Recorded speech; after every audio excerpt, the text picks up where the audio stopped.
नमस्कार मंडळी, मी विठुमाई रुक्माईच्या चरणामध्ये आज भारूड प्रस्तुत करत आहे, तर तुम्ही ऐका. तर मी तुम्हाला एक गोष्ट सांगते. मी झगा शिवला, पण कोणासाठी माहीत आहे का? आपल्या पांडुरंगासाठी. आणि पण कव्हा मी लहान होती तेव्हा, मी लहान होती तेव्हा न बाई मी झगा शिवला नवा. मी लहान होती तेव्हा, मी लहान होती तेव्हा, अन बाई मी झगा शिवला नवा. ह्या झग्याला लावली मी काठ. काकू, ताई, आतेबाई, ह्या झग्याला लावली मी काठ, अन त्यामध्ये लिवला मी हरिपाठ. पण कव्हा मी लहान होती तेव्हा, मी लहान होती तेव्हा न बाई मी झगा शिवला नवा. मी लहान होती तेव्हा, मी लहान होती तेव्हा, अन बाई मी झगा शिवला नवा.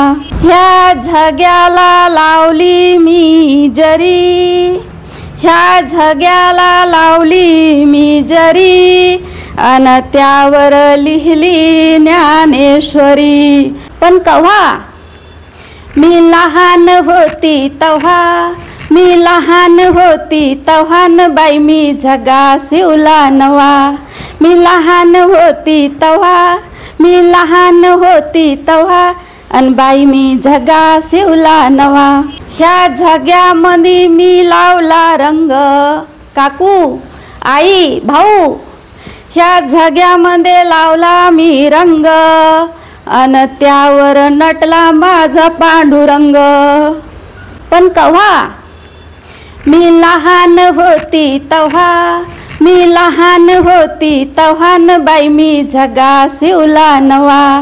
मी लहान होती तेव्हा, मी लहान होती तेव्हा, अन बाई मी झगा शिवला नवा. त्या झग्यामध्ये लावली मी गुंडी, त्या झग्यामध्ये लावली मी गुंडी, आणि इथून निघाली आपल्या पांडुरंगाची दिंडी हो. पण कव्हा मी लहान होती तेव्हा, मी लहान होती तेव्हा न बाई मी झगा शिवला नवा. मी लहान होती तेव्हा, मी लहान होती तेव्हा, अन बाई मी झगा शिवला नवा.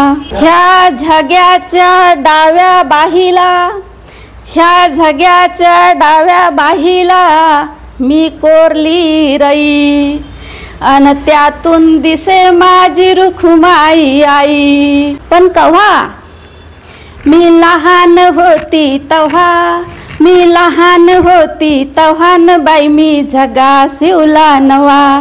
मी लहान होती तेव्हा, मी लहान होती तेव्हा, अन बाई मी झगा शिवला नवा. मी लहान होती तेव्हा, मी लहान होती तेव्हा न बाई मी झगा शिवला नवा, अन बाई मी झगा शिवला नवा.